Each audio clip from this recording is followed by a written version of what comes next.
naranasan ko na elementary. Simula grade 1, grade 2, kasi nanay ko may sakit pa. May araw na ano, yung uwian na namin ang tanghali. Ang nanay ko kasunod ko naglalakad, may dalang 1 kilong siya. Yung pala pinangitan pa. Ganun ang kaya lagi ko pinasasalamatan ng Diyos kasi narating ko yung buhay ko ngayon. Kahit anong hirap ko noon. Ako pinabayaan ng Panginoon kahit ulilang lubos ako. Walang tumulong sa akin mga kapatid ko, mga kamag-anak ko.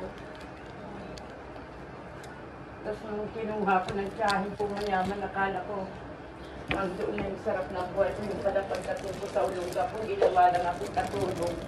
Hindi ako pinag-aral.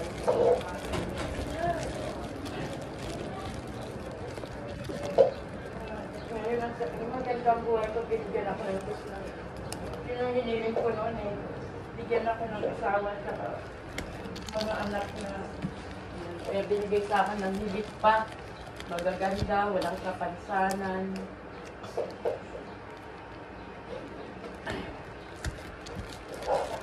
Kahit na masaya asawa ko, hindi pa rin tayo kawawa. Kahit sa paano may iniwan siya.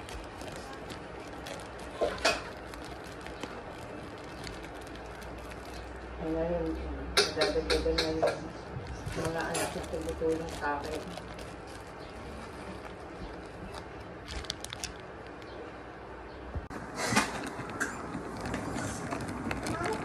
Talino pa naman ako, no?